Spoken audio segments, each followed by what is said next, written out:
Praise the Lord. सभी को जय मसीह की। हम धन्यवाद करते हैं परमेश्वर का कि हम आज के जिंदों की ज़मीन पे जिंदा हैं, आज का दिन देखने पा रहे हैं, हम उसके भवन में हैं, एक साथ हैं। तो ये उसका फजल है, उसका अनुग्रह है कि हम आज के दिन में उसके भवन में आने पाए। मैं धन्यवाद करना चाहूँगा परमेश्वर का कि मैं यहाँ पे आज उसके भवन में खड़े होकर उसके गीत गाने वाला हो सकता हूँ। मैं जानता हूँ कि आज यूथ संडे आप लोगों को पता होगा, इधर के यूथ तो सारे रूह और सच्चाई से मिलके हम गाएंगे, उधर के जो यूथ हैं मैं चाहता हूँ वो भी सारे रूह और सच्चाई से होके हमारे साथ गीत गाने वाले हो सके। तो आइए हम प्रभु का तख्त रूह और सच्चाई से लगाने वाले हो सके। आइए हम मिलकर गीत गाएं।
आगे बढ़ते हुए मैं ब्रदर विवेक को बुलाऊंगा कि जो भजन संहिता से आज पढ़ेंगे, सॉन्ग रीडिंग करेंगे। Brother Vivek please. सभी को प्रेज़ द लॉर्ड, जय मसीह की। आइए हम भजन संहिता 41 पढ़ेंगे। रोगी व्यक्ति की प्रार्थना। क्या ही धन्य है वह जो कंगाल की सुधि रखता है, विपत्ति के दिन यहोवा उसको बचाएगा।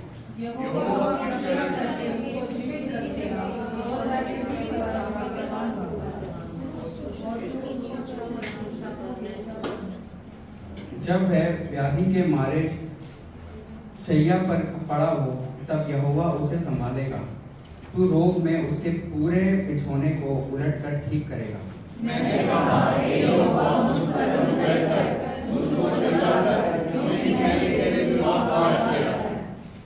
शत्रु ये कहकर मेरी बुराई करते हैं, वह कब मरेगा और उसका नाम कब मिटेगा। जब वह मसीह को आता है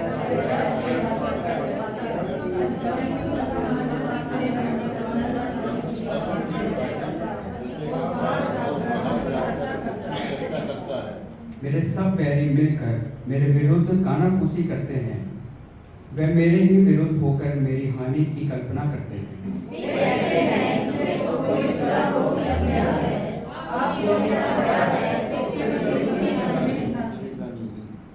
मेरा परम मित्र जिस पर मैं भरोसा रखता था, जो मेरी रोटी खाता था, उसने भी मेरे विरुद्ध लात उठाई है।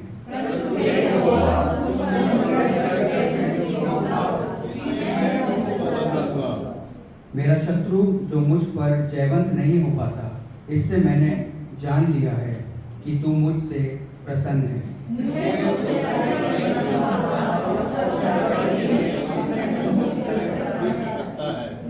इस्राएल का परमेश्वर यहोवा आदि से अनंत काल तक धन्य है। आमीन। फिर आमीन। परमेश्वर के वचन के पढ़े और सुने जाने पर आशीष है। आमीन। आप सभी को जय मसीह की। आइए हम इस वचन की तरफ इस वचन का अध्ययन करेंगे। हमने आज पढ़ा है भजन संहिता 41।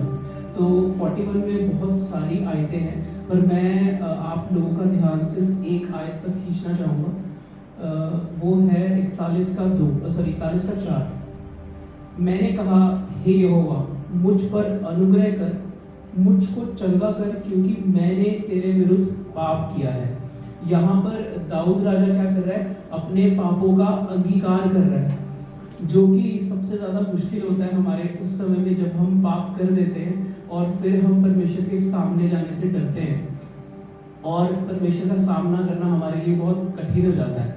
तो मैं आप लोगों का ध्यान एक मतलब बाइबल की सबसे पहली जो किताब है उसमें लेके जाना चाहूँगा कि जब आदम और हवा ने पाप किया, तो आप जैसा जानते हैं कि आदम और हवा ने किस तरीके से पाप किया। जिस फल को परमेश्वर ने खाने से मना किया था, उन्होंने क्या किया? उस फल को खाया। और जब परमेश्वर उनसे मिलने आया तब उन्होंने क्या कहा? तो उस टाइम जब परमेश्वर उनसे मिलने आया तो परमेश्वर ने उन्हें आवाज़ लगाई कि हे आदम, तू कहाँ है? तो आदम ने क्या किया? आदम ने वो छुप गया। पर यहाँ पर अगर आप इस वचन को देखोगे, दाऊद ने पाप करने के बाद क्या किया? उसने अंगीकार किया और ये कहा कि क्योंकि मैंने तेरे विरुद्ध पाप किया है, उसने कहा मुझ पर अनुग्रह कर। क्या अगर आदम सेम चीज करता, परमेश्वर उसे माफ नहीं करता? परमेश्वर शायद उसे माफ कर देता। और हो सकता है कि हम आज भी उन लोगों के साथ रहते हैं, हमारे ऊपर कोई कुछ मतलब अन्याय हमें मरना ना पड़ता, हमें वो मौत ना देखनी पड़ती। पर आदम ने क्या किया? पाप किया। और उसके बाद जो उसका एटीट्यूड था वो बहुत ज़्यादा डिफरेंट था। क्योंकि अगर आप लोग परमेश्वर से माफ़ी मांगते हैं या कभी भी आप पाप करते परमेश्वर के विरुद्ध, तो आपको हम्बल होना चाहिए। अपनी उस माफ़ी पर आपको जाहिर करना चाहिए कि आप सच में बहुत ज़्यादा मतलब माफ़ी चाहते हैं परमेश्वर से। पर यहाँ पर उसने क्या किया? उसने कहा कि मेरी तो गलती ही है, मेरी गलती थोड़ी है, ये तो किसी और की गलती है। किसकी गलती है? हवा की गलती है कि उसने मुझे कहा कि तू खा। और जब परमेश्वर ने उससे पूछा तो उसने भी किसी और पे गलती डाल दी। उसने कहा कि मेरी गलती नहीं, ये तो सांप की गलती, उसने मुझे बहकाया। तो हम क्या करते हैं? कभी भी अगर हमसे पाप हो जाता है, हम खुद नहीं मानते, हम कहते हैं हमारी तो गलती ही नहीं थी, गलती तो उसकी थी, उसकी वजह से हुआ, अगर वो ना होता तो पाप ही ना होता। पर ऐसा नहीं है। अगर हम राजा दाऊद का लिखा हुआ ये वचन इस पर चलेंगे, हम भी परमेश्वर से कहेंगे कि हे यहोवा, मुझ पर अनुग्रह कर, क्योंकि मैंने तेरे विरुद्ध पाप किया है। अपने पाप को परमेश्वर के सामने मांगेंगे तो परमेश्वर क्या करेगा? हमें उस पाप से छुड़ा देगा। और अगर आगे वचन पढ़ेंगे, परंतु यहोवा तूने मुझ पर अनुग्रह करके मुझे उठा। यहाँ पर 11 वचन बोलता है, मेरा शत्रु जो मुझ पर जयवंत नहीं हो पाता, इससे मैंने जान लिया है कि तू मुझसे प्रसन्न है। परमेश्वर हमसे प्रसन्न कब होता है? जब हम अंगीकार करके परमेश्वर के सामने चले जाते हैं और परमेश्वर हमें माफ करता है और हमारे साथ रहता है। क्योंकि बहुत से ऐसे दुनिया में लोग हैं जिनके साथ पावर तो है, उनके पास पैसा भी है, पर उनके पास क्या नहीं है? परमेश्वर नहीं है। जब परमेश्वर का जो है सामर्थ आपके साथ में होता है, तब चीज़ें बहुत ज़्यादा अलग होती है। परमेश्वर आपको हर चीज़ में आगे रख देता है। और इसी तरीके से क्या है, आपको क्या करना है, अगर आपसे कोई पाप हो जाए तो आपने परमेश्वर के सामने अंगीकार करना है, जैसे राजा दाऊद ने किया था, क्योंकि राजा दाऊद से भी एक पाप हुआ था और परमेश्वर ने राजा दाऊद को क्षमा किया। पर सबसे ज़्यादा जो महत्वपूर्ण बात है वो क्या है कि राजा दाऊद ने उस पाप को कभी दोबारा नहीं दोहराया।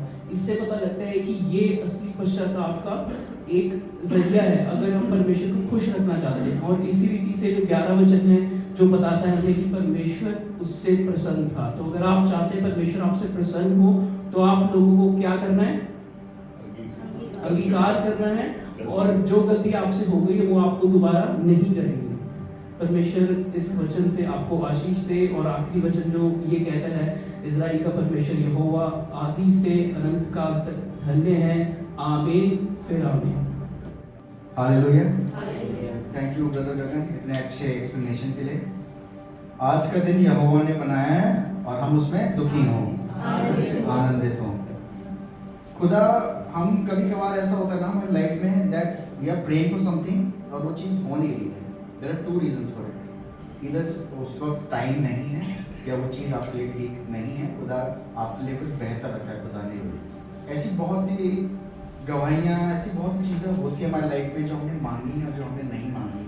ये आंखों ने जो देखी नहीं, कानों ने जो सुनी नहीं, जो बातें चित्त में ना चढ़ी, वो सब हमारा खुदा हमें देने की सामर्थ्य रखता है। और मैं बुलाना चाहूँगा ब्रदर सौरभ से कि आके हमें प्लीज़ थोड़ा इनकरेज करें। खुदा आपसे क्या बात करता है आज, ब्रदर सौरभ? सबसे पहले परमेश्वर का धन्यवाद करता हूँ कि आज हम फिर से इकट्ठे हुए यहाँ पे उसकी आराधना कर सकें और उसके नाम को ऊंचा कर सकें। और मैं धन्यवाद करता हूँ कि हमारे पास्टर का और एक टीम का जिन्होंने मुझे चूज़ किया इस टॉपिक पे बात करने के लिए। और परमेश्वर का अनुग्रह मांगता हूँ कि मैं जो बात करूँ परमेश्वर की योजना और मर्जी से। आमीन। तो आज का हमारा छोटा सा एक टॉपिक रहेगा, वो गिविंग के बारे में है। ऑफरिंग, गिविंग या टाइथ कह सकते हैं। तो आप लोग का कहने का मतलब ये है कि जो लोग हम भवन में अपनी ऑफरिंग गिविंग लेके आते हैं, क्या वो बेस्ट है? क्या हमारी नज़र में वो बेस्ट है? क्या वो टाइथ जो हम दे रहे हैं वो बेस्ट है या नहीं है? थोड़ा सा आज हम एक वचन के थ्रू निकलेंगे। मरकुस 12 का 41 लेके 42-43। और वह मंदिर के भंडार के सामने बैठकर देख रहा था कि लोग मंदिर के भंडार में किस प्रकार पैसे डालते हैं, और बहुत से धनवानों ने बहुत कुछ डाला। हालेलुया। अब ये वचन हमें दिखा रहा है कि मंदिर के भंडार में पैसे डाल रहे हैं, धनवान बहुत पैसे डाल रहे हैं। अब प्रभु यीशु मसीह वहां खड़े हुए देख रहे हैं कि किसने कितने पैसे डाले। यही देख रहे होंगे ऑब्वियसली, परमेश्वर देख रहे हैं किसने कितने पैसे डाले, कितने में से कितने डाले। मैं आपको यहाँ एनकरेज करना चाहता हूँ कि परमेश्वर हमें कह रहे हैं कि आप अपनी प्रायोरिटीज को चेंज कर सकते हैं। आप अपने कितने में से कितना दे रहे हैं वो हम देख सकते हैं। अगली आयत में लिखा है, कितने में कंगाल बधिमा ने आकर 2 तमड़ियां जो एक अंधेरे के बराबर होती है डाली।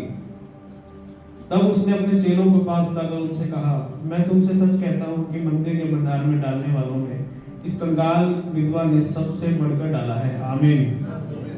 अब इस वचन में यीशु मसीह मंदिर के भंडार के पास बैठे लोगों को दान दे तो देख रहे हैं, पर वो किसको देख रहे हैं?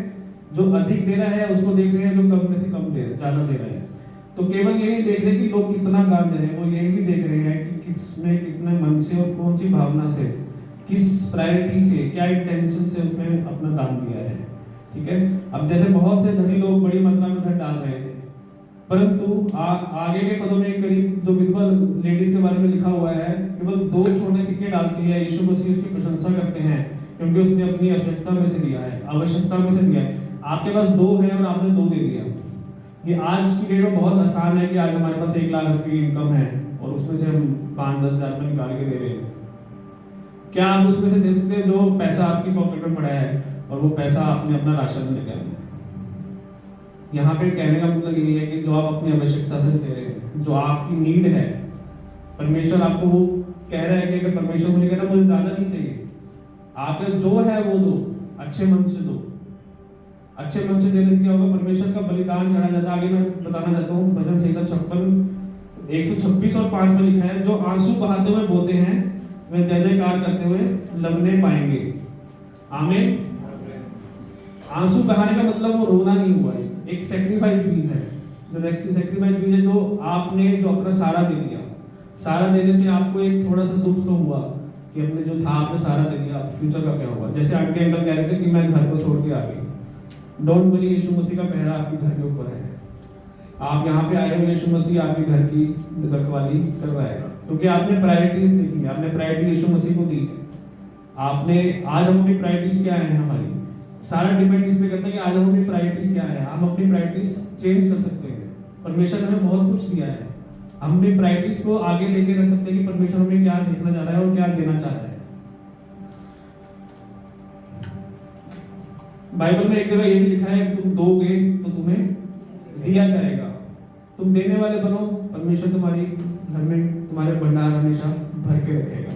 अगर तुम आगे बढ़कर दोगे तो परमेश्वर तुम्हें हमेशा देने वाला परमेश्वर है। और प्रभु के घर में हमेशा एक बीज जो लाते हैं, हमेशा एक बोझ के साथ लाए और एक बोझ बनाए परमेश्वर घर में, एक कि परमेश्वर तूने मेरे जीवन में एक कार्य किया है कि मैं तेरे पर बलिदान की भेंटें चढ़ाता हूँ।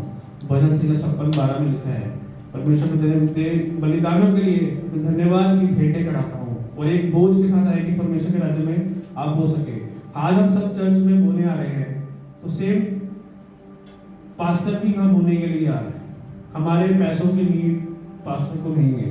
मैंने कई चर्चों में सुना है कि यार इस चर्च में पैसों की अनाउंसमेंट बहुत ज़्यादा होती है, इस पास्टर को बहुत पैसे चाहिए। मैं सच बताऊँ आपको, पास्टर जिसके नाम का पास्टर लगा है, दे ऑलरेडी ब्लेस्ड। पास्टर लगना एक इतना आसान वर्ड नहीं है, वो ऑलरेडी ब्लेस्ड है तभी पास्टर है, नहीं तो सारे पास्टर हो जाएंगे हम यहाँ पे। समझ रहे हैं आप? किसी को भी किसी फंड्स की पास्टर की जरूरत नहीं होती। जैसे आप यहाँ बोले हैं, पास्टर भी यहाँ पे बोले ही आया है। अब जैसे बाइबल में लिखा है कि परमेश्वर का है परमेश्वर को दो, जो कैसर का है वो कैसर को दो। आप सब लोग यहाँ पे मैक्सिमम लोग जॉब कर रहे होंगे या कुछ बिजनेस कर रहे होंगे। किसी की टैक्सेबल इनकम होगी, किसी की नहीं होगी। अब जिसका टैक्सेबल इनकम के अंदर स्लैब आता है, वो टैक्स परमेश्वर को, जो गवर्नमेंट को दे रहा है। अगर हम वो टैक्स गवर्नमेंट को ना दें या अपनी आईटीआर ना भरें तो क्या होगा? वो क्या कहते हैं उसको? चोरी, टैक्स चोरी। और सेम वैसे ही अगर हम परमेश्वर को नहीं देते, क्योंकि टाइप जो है परमेश्वर को नहीं दे रहे, वो परमेश्वर का ही है। जैसे बाइबल में लिखा है, जो कैसर का है वो कैसर को दो, परमेश्वर का है वो परमेश्वर को दो। मैथ्यू 22 में लिखा है, 21-22 में। तो उसी तरह जैसे हम टैक्स अपनी लाइफ में सैलरी में से दे रहे हैं, जो इनकम में से हम टैक्स दे रहे हैं, अगर हम वो टैक्स ना दें तो गवर्नमेंट की नजरों में हम चोरी कर रहे हैं। उसी तरह अगर हम परमेश्वर को नहीं दे रहे हैं तो हम परमेश्वर की नजर में क्या कर रहे हैं? ईमानदारी कर रहे हैं, चोरी कर रहे हैं। बहुत अच्छी बात लिखी है बाइबल में कि जो कैसर का है वो कैसर को दो, जो परमेश्वर का है परमेश्वर को दो। और एक फाइनेंशियल प्रॉब्लम हमारी लाइफ में एक ऐसी प्रॉब्लम है जो प्रार्थना से नहीं जाती। मैंने तो एक इस चीज को एक्सपीरियंस कर लिया है, जब तक आप बोओगे नहीं आप काटोगे नहीं। आप बैंक में डिपॉजिट नहीं कराओगे, आप विड्रॉ नहीं कर सकते। फाइनेंशियल प्रॉब्लम एक ऐसी प्रॉब्लम है जो प्रार्थना से, सिर्फ प्रार्थना से नहीं जाती। मैं ये नहीं कह रहा प्रार्थना नहीं करनी, सिर्फ प्रार्थना से नहीं जाती, आपको बोना भी पड़ेगा। अगर आप बोओगे तो आप काटोगे, अगर आप जितना बोगे उतना काटोगे। आप परमेश्वर के राज्य में बोगे, परमेश्वर आपके जीवन में बहुत फल देगा, 100 गुना फल लेके आने वाला है। परमेश्वर आपको और आपके परिवार को इस वचन को सुनने के द्वारा बहुत बरकत दे। आमीन। अब बोने का टाइम आ गया है, तो आइए हम अपने नजरानों को निकालेंगे और मैं इनवाइट करूंगा ब्रदर संदीप को कि सामने निकल कर आए और हमको लीड करे गाने में।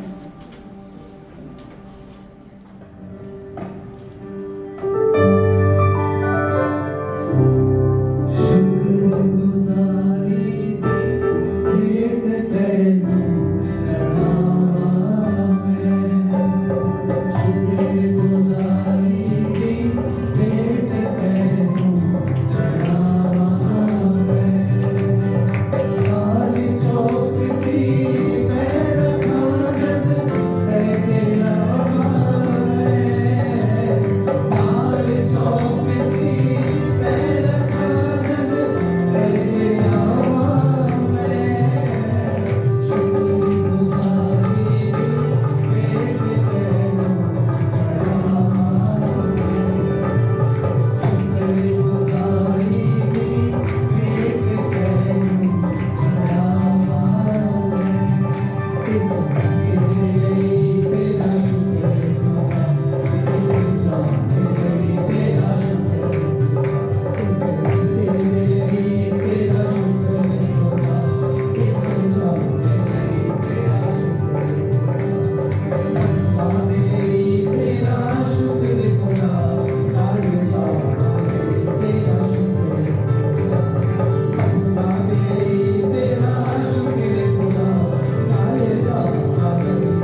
वचन शुरू होने वाला है।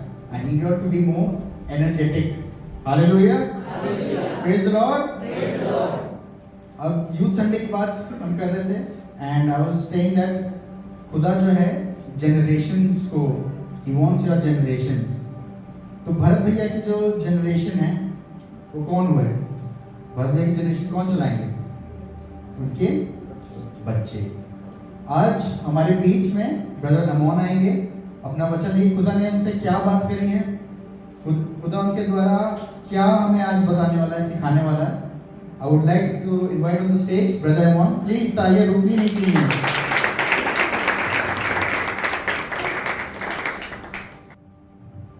बहुत ज़्यादा अच्छा लगता है जब ये चीज़ देखते हैं कि यूथ जो हमारा है वो कितने अच्छे से आगे जा रहा है। Hallelujah, hallelujah.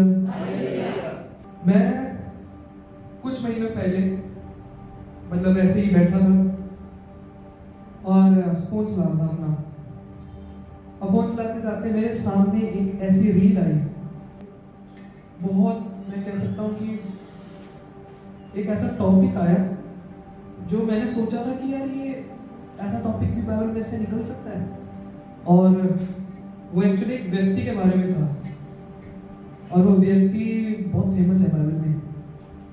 आपको थोड़े हिंट्स देता हूँ, फिर आपको मौका दूंगा कि आप उसको बताएं कौन है, और मैं यूथ को चाहूँगा कि वो ना बोले, क्योंकि हमने पहले डिस्कस कर लिया है कि मैं किस चीज़ पे बोलने वाला हूँ। हालेलुया। एक ऐसा व्यक्ति जिसको खुदावंद ने इतनी बुद्धि और समझ दी कि वो कुछ भी पा सकता था, और वो लास्ट में आकर उसने अपने जीवन में एक चीज कही, despite of having everything in the sense कि वो सब चीजें जो एक नॉर्मल व्यक्ति अपने जीवन में पाने के लिए लगा हुआ है, हासिल कर रहा है, उसको खुदावंद ने राजा बनते ही दी। राजा है वो, बाय द वे। कौन हो सकता है वो? सुलेमान राजा। हालेलुया।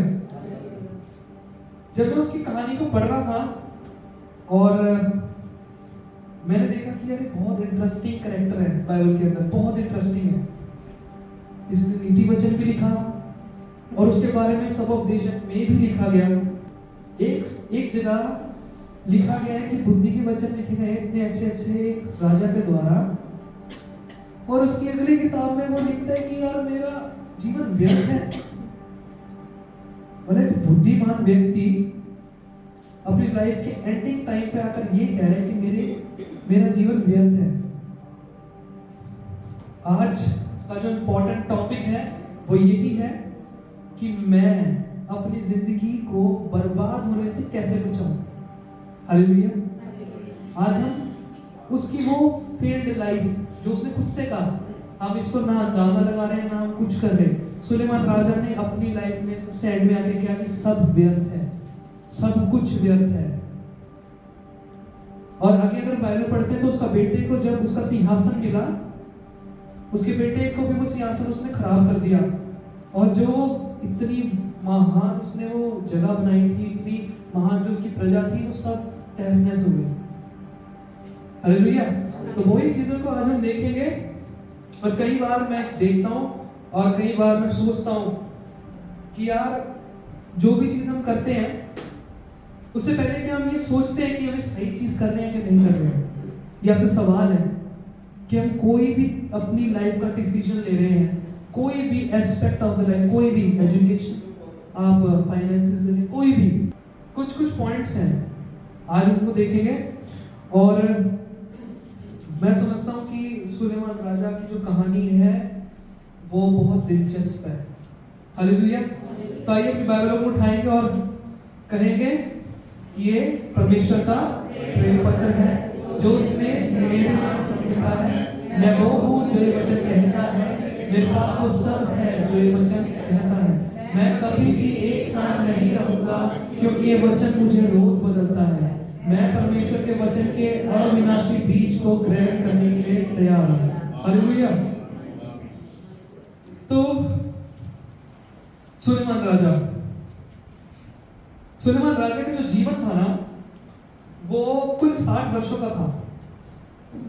60 साल वो इस पृथ्वी पर आया और जैसे ही वो 20 सालों का हुआ तो जो दाऊद राजा को कौन कौन जानता है? दाऊद राजा, सुलेमान राजा, बहुत बार सुनते रहेंगे आप इन दोनों व्यक्तियों के नाम। तो जो दाऊद राजा था अपनी अंतिम सांसों को ले रहा था, तब सुलेमान को चुना गया कि वो उसकी राजगद्दी को चलाए। और कितनी उम्र में? 20 साल में। अब इमेजिन करें, आज आपको बोला जाए, आपकी एज में बच्चों को कहा जाए आज से आप प्राइम मिनिस्टर, आज से आपको देश चलाना है, क्योंकि मैं प्राइम मिनिस्टर बनूंगा तो मैं ये करूंगा, प्राइम मिनिस्टर बनूंगा तो मैं वो करूंगा। पर सुलेमान राजा को 20 साल की उम्र में राजगद्दी सौंप दी गई। इमेजिन करें, एक 20 साल का व्यक्ति एक प्रजा को चलाए। गलतियां हो सकती है, हालेलुया। पर सुलेमान की कहानी में एक बहुत ट्विस्ट है। वो ये है कि जैसे वो राजा बना, उधर ये लिखा गया है, तब वहां की वेदी पर सुलेमान ने 1000 होम बलि चढ़ाए। तो सुलेमान राजा ने सबसे पहले परमेश्वर की आज्ञा को मानते हुए 1000 जानवरों को सैक्रिफाइस किया, 1000 जानवरों का बलिदान किया। बाइबल कहती है इसको, पहले राजाओं में 3 अध्याय उसकी 4 आयत में कहती है, तब वहां की वेदी पर सुलेमान ने 1000 होम बलि चढ़ाए। हालेलुया। उसने पहली इंपॉर्टेंट चीज थी, वो खुदावंद को प्रसन्न किया। 1000 जानवरों की होम बलि चढ़ाकर लिखा गया यहाँ पे। बट अगर हम आगे देखते हैं इसकी अगली आयत में, तब वहां पर उसको रिवॉर्ड भी मिल गया उसका, फटाफट। ऐसे क्या लिखा है आगे?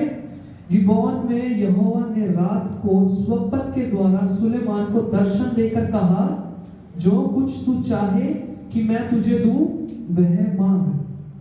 अब इमेजिन करें, खुदावंद खुद आपके सपनों में आ रहा है और आपसे कह रहा है क्या चाहिए है तुझे, क्या कहोगे आप? अगर परमेश्वर आपके सपने में आ गया, छोटा व्यक्ति जो 20 साल का है, वो अपने जीवन में क्या मांग सकता है?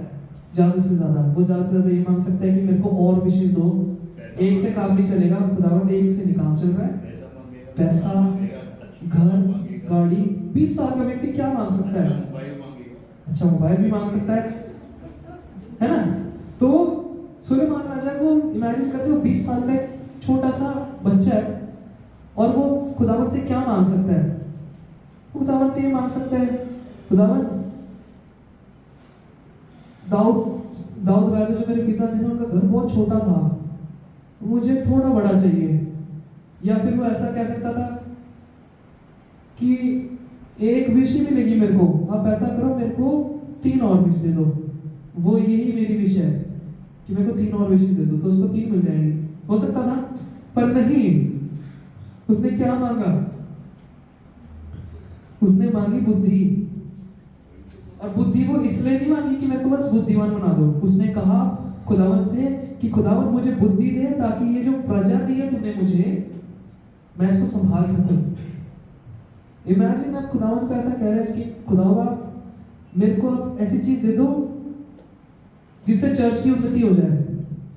खुदावंद आपको नहीं देगा? देगा, पक्का देगा। बस वो मांगने के ऊपर है कि हम कैसे मांग रहे हैं, क्या चीज मांग रहे हैं। अगर आज हम गाड़ी मांग रहे हैं, बड़ी गाड़ी मांग रहे हैं, तो क्या हम वो अपना पैर आके ज्यादा अच्छे से बैठने के लिए मांग रहे हैं, कि हम इसलिए मांग रहे हैं कि हमारे साथ 2-3 और लोग जाते हैं, हम इकट्ठे चर्च जाएंगे? पर सुलेमान राजा ने यहाँ पर क्या कहा कि खुदावंद मुझे बुद्धि दे, ताकि मैं इस प्रजा को चला सकूं। और इमेजिन करें, रात भर के अंदर उसको बुद्धिमान व्यक्ति बना दिया गया। उसको वो सारी संसारिक बुद्धि मिल गई जो उसको शायद उसने मांगी थी, उसको चाहिए थी, जितनी जरूरत थी उसको प्रजा चलाने के लिए। उसको इतना बुद्धिमान व्यक्ति बनाया। और इमेजिन करें, वो इतना बुद्धिमान व्यक्ति था कि अगर आप इजराइल को देखेंगे, पहले जब सुलेमान राजा वहां का शासक होता था, तो वहां पर उसने बहुत सारी चीजें जीती, बहुत सारी चीजें की। हालेलुया। सब समझ पा रहे हैं? उसने ना एक और छोटा सा काम किया जो मेरे को लगता है कि बहुत अहम है। वो ये है कि उसने अपने पूरे जीवन काल में 3000 प्रोवर्ब्स लिखे, 3000 नीति वचन लिखे। एक व्यक्ति ने नीति वचन में उसका एक छोटा सा भाग है। इमेजिन करो उसने इतने लिखे थे, बट नीति वचन में उसका एक छोटा सा भाग लिखा गया। और वो भी किस किताब में लिखा गया है? वो ये किताब में। ये किताब पता है आपको कितनी पावरफुल है? You know it? क्या खासियत है इसकी? बताओ, आप बताओ क्या खासियत है इसकी? जीवित कलाम है।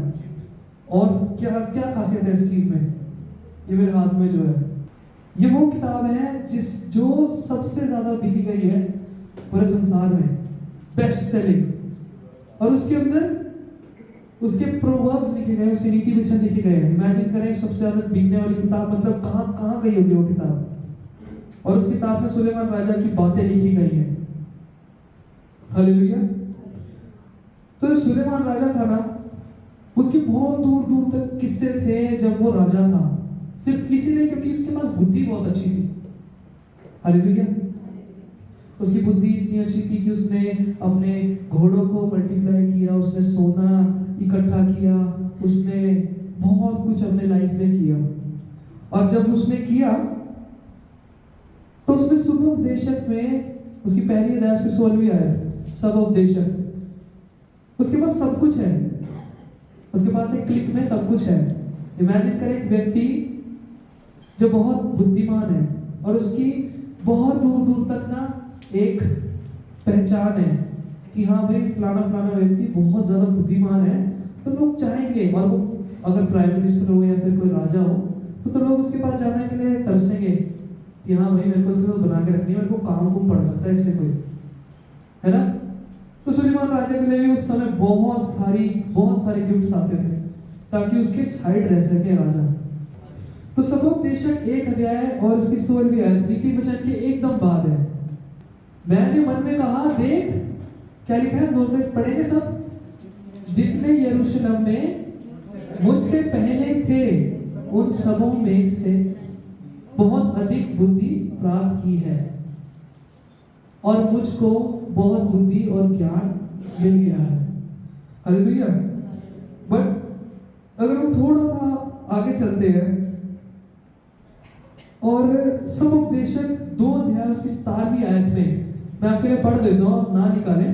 उसमें लास्ट में एक लाइन लिखी, क्योंकि सब कुछ व्यर्थ है और वायु को पकड़ना है। इमेजिन करें आपके पास आज वो सब मटेरियलिस्टिक थिंग्स हैं जो आप इतने समय से प्रार्थना कर रहे हैं। आपके पास गाड़ी है, आपके पास पैसा है, आपके पास एक घर है, और आप कह रहे हैं कि now my life is complete. Will it be complete? क्या घर, पैसा, गाड़ी, ये सब चीजें ही हैं इंपॉर्टेंट हमारे लिए?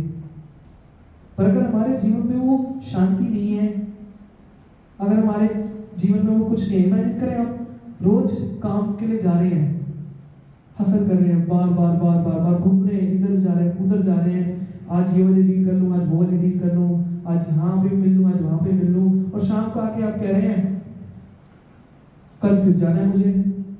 आजकल गगन भाई स्टेटसेस लगाते हैं अपने, तो कहते हैं ऑफिस खेल रहा हूँ, घर खेल रहा हूँ, ऑफिस घर। ऐसा हो जाता है, सबके साथ है, मेरे साथ भी ऐसा। पर क्या हमें इसी चीज में लगे रहना है? क्या सिर्फ यही है जीवन?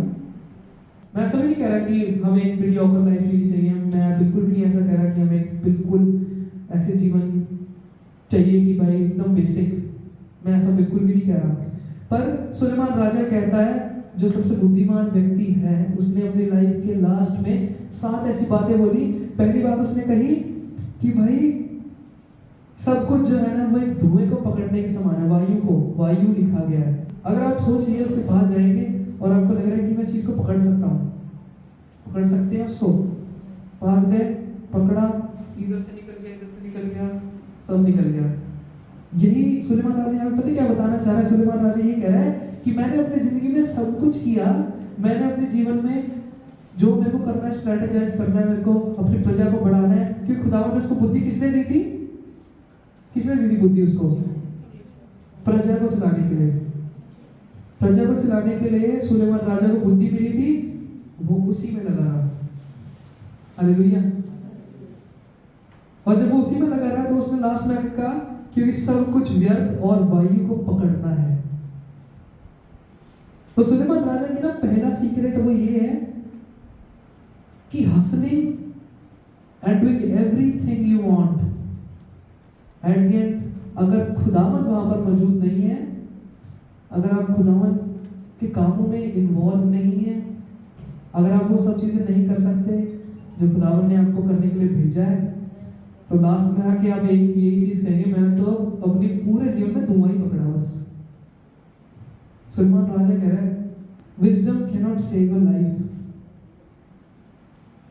बुद्धि, संसारिक बुद्धि, बेस्ट वर्ड कहूं तो सुलेमान राजा को बुद्धि तो मिली, पर कौन सी मिली? संसारिक बुद्धि मिली। संसारिक बुद्धि आपके जीवन को नहीं बचा सकती। आपको कौन बचा सकता है? यीशु मसीह बचा सकता है, राइट? सुलेमान राजा ने भी ऐसा कहा, सब कुछ व्यर्थ है। और एक बहुत बेहतरीन चीज है कि ना जो सुलेमान राजा था ना, उसके पास पैसा भी बहुत था। पैसा कैसे था उसके पास? उसने इतनी स्ट्रैटेजीज बनाई अपने पूरी लाइफ में। काम उसका ये था कि मैं उस राज्य से कैसे अपना पैसा लेके आ सकूं, उस राज्य से कैसे। बैंक बैलेंस उसने अपना इतना बढ़ा लिया, बहुत ही ज्यादा बड़ा बैंक बैलेंस था उसका।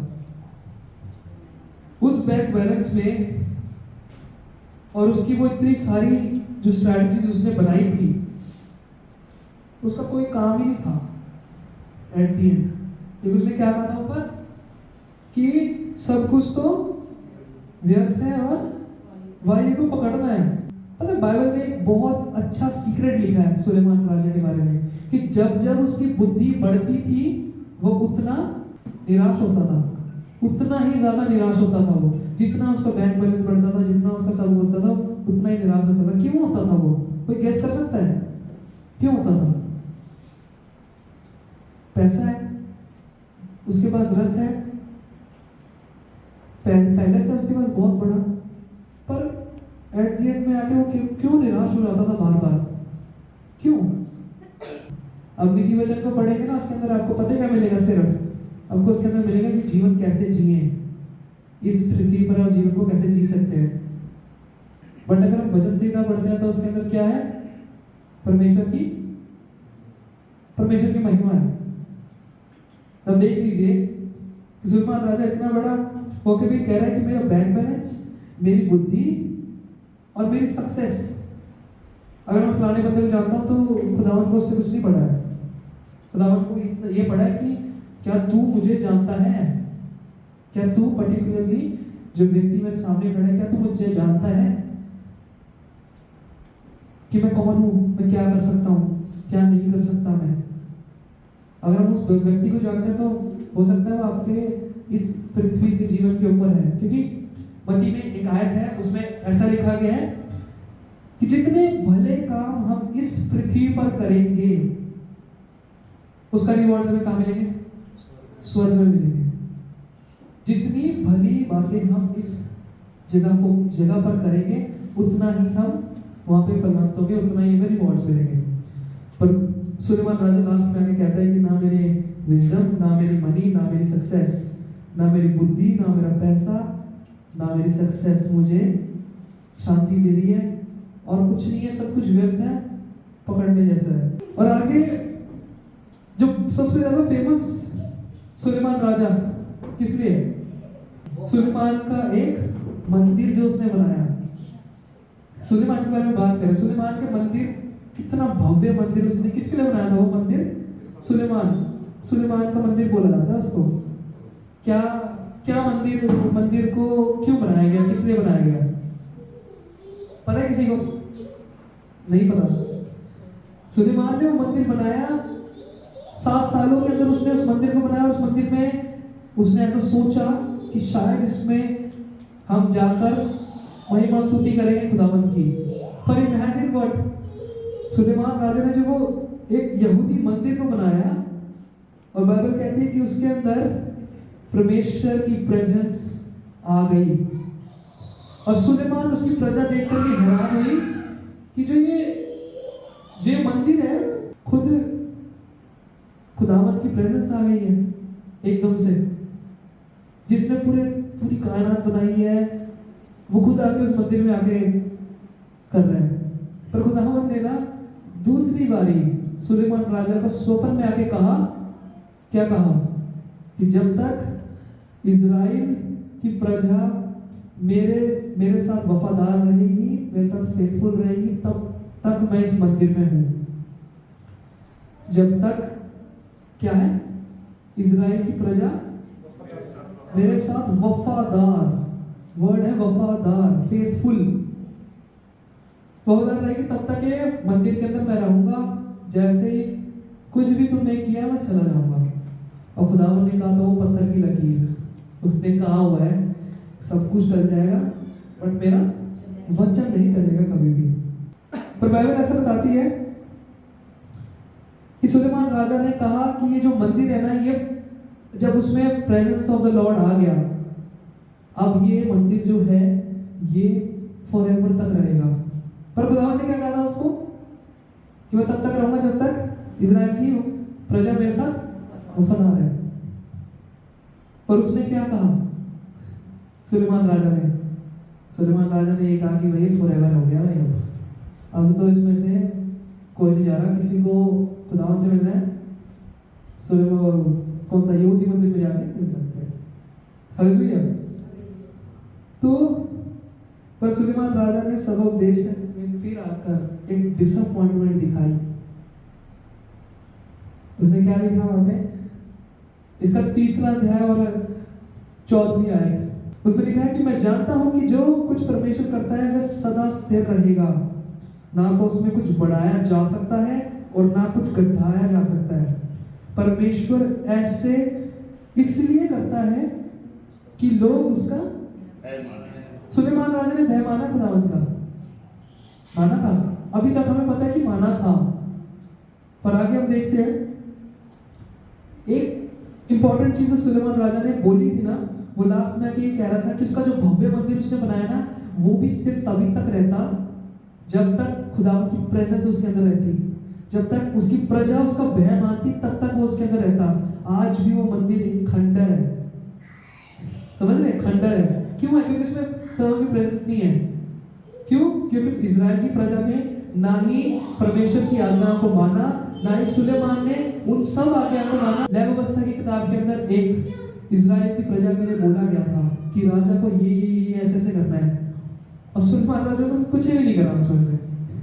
इमेजिन करें एक बुद्धिमान व्यक्ति जो इतना बुद्धिमान है, उसके पास सांसारिक बुद्धि इतनी ज्यादा है, पर लास्ट में आके वो क्या कह रहा था कि मेरा जीवन व्यर्थ है। क्यों व्यर्थ है? क्योंकि उसने खुदावंत का भय तो माना, पर कॉन्टिन्यूसली नहीं माना, लास्ट तक नहीं माना। और फिर जो भय जो था उसका, जो खुदावंत ने उसको बोला था कि मेरे को तुझे सुनना है, उसको मंदिर को भी नहीं बचा पाया।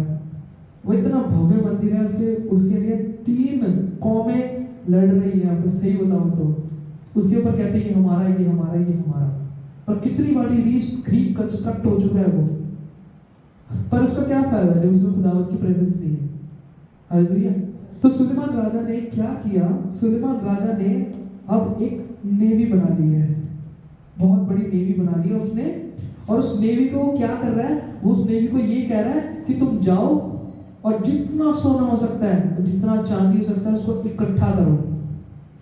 और उसने इकट्ठा किया, और किताब में लिखा है, पहले राजाओं की किताब 10वां अध्याय 14 में, कि जो सोना प्रति वर्ष सुलेमान के पास पहुंचा करता था उसका तुल 600, what is 666? That is not a very good number according to revelations. अगर हम देखते हैं उस किताब में तो 666 एक बहुत अच्छा नंबर नहीं है, पर उसके पास था ये। और अगर हम देखते हैं ना, तो सुलेमान राजा ने जो सेना को बनाया था ना, उसको, अब ये चीज आपको याद रखनी है यहाँ पे कि उसने सोना इकट्ठा किया। पहली बात, उसने सोना इकट्ठा किया अपने जीवन में। अब दूसरी बात इसमें ये है कि उसने ना बहुत सारे रथों को दूसरे देशों से मंगाया, यहां से लेके आओ, यहां से लेके आओ, यहां से लेके आओ, और इतनी बड़ी प्रजा बना दो कि हम अनबीटेबल हो जाए। उसने घोड़ों को भी बुलाया, रथों को भी बुलाया। हालेलुया। और उसके बाद उसने एक बहुत ऐसी चीज करी जो शायद बहुत गलत थी, और हम उसको थोड़ी देर में बात करेंगे उसके बारे में। तो वहां पर लिखा है कि उसने सोना भी करा इकट्ठा और उसने रथों को भी बुलाया। और रथों को उसने पता है व्यापार किससे किया था? उसने उसकी ट्रीटी किसके साथ बनाई थी? उसने उसकी ट्रीटी बनाई थी मिस्र से। क्या मिस्र बहुत अच्छी जगह थी? क्या मिस्र बहुत अच्छी जगह थी? नहीं थी। और अपनी याद रखना, उसने मिस्र से घोड़े मंगवाए, उसने सोना इकट्ठा किया। पर अगर हम देखते हैं जो हमारा लेव्यवस्था की किताब है, लेव्यवस्था की किताब में ऐसा मेंशन है कि तुम जो राजा कमेंट कहेंगे कि ये करना ही करना है, उसमें ये लिखा गया है कि कोई भी राजा अपने प्रजा के अलावा कहीं से भी सोना इकट्ठा नहीं कर सकता।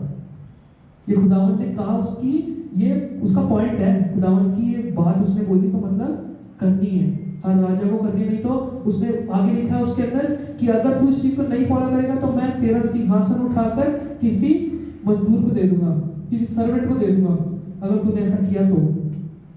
पहली बात उसने कर दी। उसने कुल 666 टैलेंट्स बोल देंगे हम इसको फॉर टाइम भी।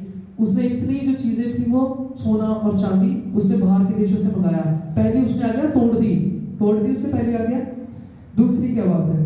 दूसरी बात उसने घोड़े मंगाए। वहां लिखा है कि तू कोई घोड़े अपने बाहर के देशों से मंगाना, स्पेशली लिखा है वहां पे कि मिस्र से तो बिल्कुल भी नहीं, पर उसने मिस्र से मंगाए।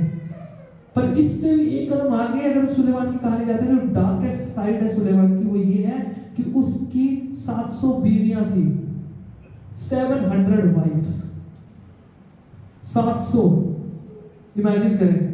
और 300 उसकी प्राइवेट प्रॉपर्टीज थी,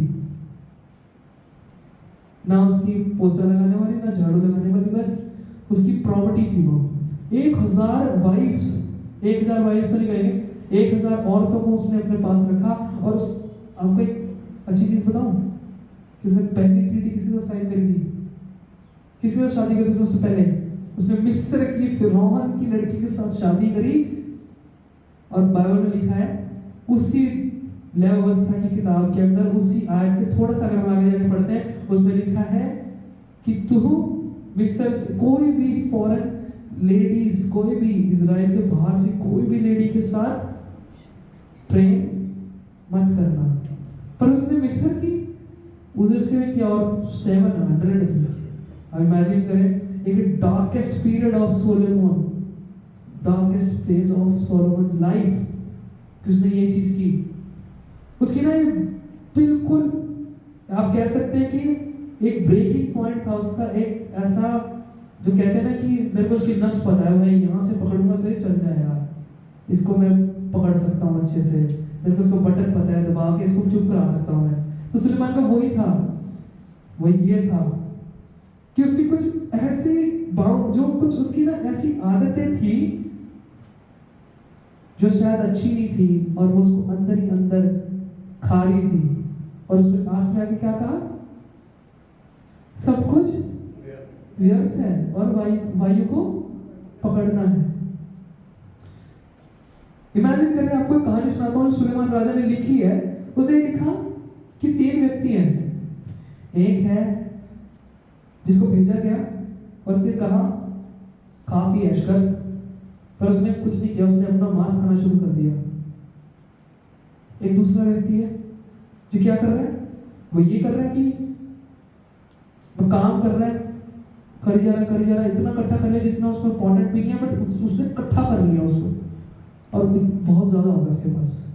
और एक व्यक्ति ऐसा है जो उसने सब कुछ कमाया बट लिमिट में, और उसने इतना कमाया कि उसका पेट भर जाए और अपने बीवी बच्चों को पाल सके, पर उसके जीवन में शांति थी। पहले के जीवन में शांति नहीं, क्योंकि पहले का तो जीवन ही नहीं रहा होगा, अपने आप को खाने लग गया है। हाउ लेजी, कि हम सुलेमान राजा कहते हैं कि हम इतने भी लेजी ना बन जाए कि हम कुछ करें ही ना। और आपसे एक सवाल पूछना चाहूंगा, इन तीनों व्यक्ति में से सुलेमान राजा कौन सा था जो अपने बारे में बताता है? वो वर्कहॉलिक था सुलेमान राजा, क्योंकि इसने पूरा जीवन सिर्फ स्ट्रेटेजाइज किया उसने कि मेरे को अपनी प्रजा को कैसे करना। उसने करता गया इकट्ठा करता गया। पर लास्ट में आके जो उसका तीसरा था ना, वो कहता है कि हम तीसरे व्यक्ति की तरह बने, जो करें तो पर उतना ही करें जितना चाहिए और अपने पीस में रहे। और सुलेमान राजा जो सेकंड वाला था ना, लास्ट में आके क्या कहता है कि मेरा जीवन तो व्यर्थ है और भाइयों को क्यों कह रहा है वो ऐसा? इतना पैसा इकट्ठा कर लिया भाई, इतना सब कुछ कर लिया। एक नॉर्मल सी बात है, इतनी बातें हमने अभी तक कर ली, उसमें ये समझ आया है कि क्या चाहे हमारा पास पैसा हो, चाहे हमारे पास कुछ भी हो, अगर उसमें परमेश्वर नहीं है तो वो खराब है, वो गलत है। और वो लास्ट में आकर बहुत इंजॉय तो कर लोगे, पर लास्ट में आकर कहोगे कि यार ये मैं क्यों करा इकट्ठा, मैंने यार ये सब कुछ क्यों किया मैंने, लास्ट में तो किसी और के पास ही जा रहा है। सुलेमान राजा ने भी यही करा, उसे इकट्ठा तो बहुत किया, पर लास्ट में किसके पास जा रहा था? उसके बेटे के पास जा रहा था, किसी और के पास जा रहा था। हालेलुया। तो सुलेमान राजा की जो जिंदगी थी ना, उसने अपनी जिंदगी में वो सब चीजें करी जो उसको करनी चाहिए थी, पर लास्ट में उसको पूरा सैड था। और बाइबल बताती है कि जब उसकी जो क्या कहते हैं ना, उसको जब उसकी बुद्धि बढ़ती थी, तब उसकी जो सैडनेस थी ना वो बढ़ती थी, वो निराश हो जाता था, वो दुखी हो जाता था। क्यों? क्योंकि अंदर ही अंदर उसने इतनी सारी चीजें जो करी थी परमेश्वर के विरोध में करी थी। पर आप कहोगे कि यार क्या बोल रहे हैं यार तुम, उसने एक और चीज भी करी, बहुत खतरनाक करी उसने। और मैं समझता हूँ कि यार ये तो बिल्कुल ही गलत था। लेवितियुस की किताब में लिखा गया था कि तुम किसी फॉरेन वाइफ के साथ, मतलब फॉरेन लेडी के साथ या किसी वुमेन के साथ आप जो वो है शादी नहीं कर सकते, प्रेम नहीं कर सकते। क्यों? रीजन भी है उसका, वो ये है कि तुम किसी दूसरे देश की स्त्री के साथ, उसके देवताओं के साथ नहीं कर सकते। क्योंकि बाइबल बताती है, ये बाइबल में लिखा है कि जो हमारा परमेश्वर है ना, वो जगत रखने वाला परमेश्वर है। वो नहीं देख सकता कि हम किसी और के पास जाके कह रहे हैं कि भाई आप ऐसा करो, हमें ये युद्ध जिता दो, आप ऐसा करो कि आप हमें ये इतनी क्रॉप दे दो, इतना खाना दे दो। पर ना जो सुलेमान की सीक्रेट एडिक्शंस थी ना, वो उसको ले डूबी। और पहली चीज उसने क्या करी, उन जब स्त्रियों को लेके आया तब उसने उनके जो देवता थे ना उनको भी मानना शुरू कर दिया। तब सुलेमान का मंदिर में क्या हुआ? सुलेमान के मंदिर में क्या हुआ? परमेश्वर की आज्ञा तोड़ी उसने, तो सुलेमान के मंदिर में परमेश्वर नहीं है। उसने क्या किया? उसने एशतोरेत नाम की एक गॉडेस थी, फॉल्स गॉड, और इसका बहुत अच्छा वो नहीं है बैकग्राउंड। ये जो गॉडेस थी ना, ये जो देवी थी, जो बोल सकते हैं उनकी झूठी देवी, वो क्या करती थी? ये वुमेन्स को एक ऐसा चीज बताती थी कि दे आर फॉर प्लेजर, जो कि गलत है। परमेश्वर का वचन नहीं बताता ना, ऐसे हमें नहीं बताता। फिर उसने क्या किया? मिल्कोम नाम का एक और जो था ना उसका देवता, झूठा देवता, वो क्या करता था? वो आपसे मांगता था कि आप सैक्रिफाइस करें अपना खाना, अपने क्रॉप्स, अपने जानवरों को करें ताकि आपको और मिले।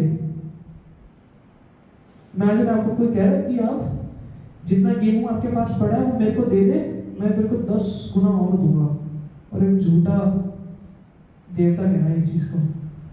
तीसरा एक और करा उसने, तीसरा एक और केमोश, ये तो अलग ही लेवल पे है। इसने क्या किया?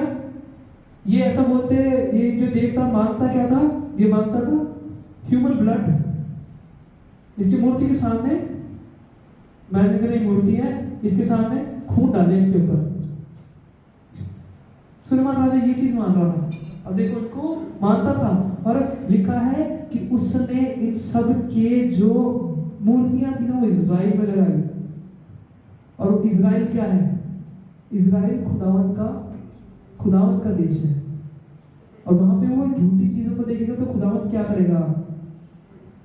आपको welcome this is your place, नहीं ऐसा तो नहीं करेगा ना, वो तो डिसअपॉइंट होगा। उसने एक और चीज करी, उसने मेलोज को भी कर लिया भाई, और ये तो डेडलीस्ट ऑफ ऑल, ये आपके बच्चे मांग रहे हैं कि उन बच्चों को दो, उनको चढ़ाओ बलिदान दोस्त का, ताकि हम क्या करें, आपको आपके लिए जो है ना वो और ज्यादा जो आपको गर्व का फल है वो मिले और ज्यादा। और इससे पहले जो केमोश था ना वो ह्यूमन ब्लड क्यों लेता था? ताकि आप जिताए उस युद्ध को जिताए। पर आपको याद होगा कि जब मूसा और हारून की जो कहानी देखते हैं, तब इजराइल जब वो लोग कब जीत रहे थे? कब जीत रहे थे वो? जब तक मूसा के हाथ ऊपर थे। तो वो किस लिए ऊपर थे? वो खुदावन से दुआ कर रहे थे, खुदावन जब आपको सब चीजों में विजय करा सकता है, सब चीजें करा, तो झूठे को क्यों लाना था? तो उसकी छठी बात तो ये थी कि जो उसकी सीक्रेट एडिक्शंस थी ना, उसके अंदर वो फंस गया था बहुत ज्यादा। और उसके अंदर जब फंसा, तब एक बहुत जो अच्छी चीज थी वो अब क्यों क्लियर हो जाती है पूरी, कि उसका जीवन क्यों व्यर्थ था, क्योंकि वो अपनी गलतियों में, अपने जो उसने पाप किए थे, अपनी जो सब चीजें की थी, और खुदावन से दूर होना उसके जीवन के अंदर सैडनेस को लाया। और लास्ट बात को देखेंगे कि जो सुलेमान की जो जिंदगी थी ना, उसमें वो सबोपदेशक में 12 अध्याय उसकी 13 और 14वीं आयत में लिखा है कि सब कुछ सुन गया है, अंत की बात ये है कि परमेश्वर का भय मान और उसकी आज्ञाओं का पालन कर, क्योंकि मनुष्य का संपूर्ण कर्तव्य यही है। क्योंकि परमेश्वर सब कामों और सब गुप्त बातों का, चाहे वो भली हो या बुरी हो, न्याय करेगा।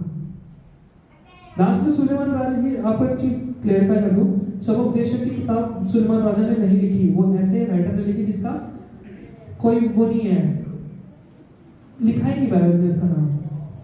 पर लास्ट में जो ये 2 आयतें उसने लिखी है ना, 13 और 14, उसमें वो ये कह रहा है कि सुलेमान की जो बातें थी ना, जो उसने प्रोवर्ब्स में लिखी थी, वो क्या नीति वचन में क्या कहता था कि तुम व्यभिचार ना करो, पर खुद वो क्या करता था? व्यभिचार करता था। खुद क्या करता था? खुदावन की जो चीजें थी उसको मानो, खुदावन का भय मानो, पर उसने क्या किया? दूसरे देवताओं को पूछता भी था। वो गलत था कि नहीं था? तो अगर आपके पास वो सब बुद्धि है जो इस संसार में आपको चाहिए, पर अगर आपको इसकी नहीं है ना, खुदावन की बातें नहीं है ना आपके अंदर, तो इमेजिन करें कि सब चीजें क्या है? व्यर्थ है, और वायु को पकड़ना है। और लास्ट में वो ये कह रहा है कि क्या चीज है, व्हाट इज, कि मैं अपनी लाइफ को बर्बाद होने से कैसे बचाऊं। जब सुलेमान राजा इतना बड़ा राजा होने के बावजूद भी उस चीज को नहीं पकड़ पाया, उस चीज को नहीं कर पाया, वो खुशी नहीं जा पाया, सब कुछ नहीं कर पाया, वो सैड था, वो दुखी था। जब वो नहीं कर पाया, तो हम ऐसा क्या करें कि ताकि हमारे जीवन जो है वो बहुत खुशी से भर जाए? क्या करें? वो ये कहता है लास्ट में आके कि परमेश्वर का भय मान और उसकी आज्ञाओं का पालन कर।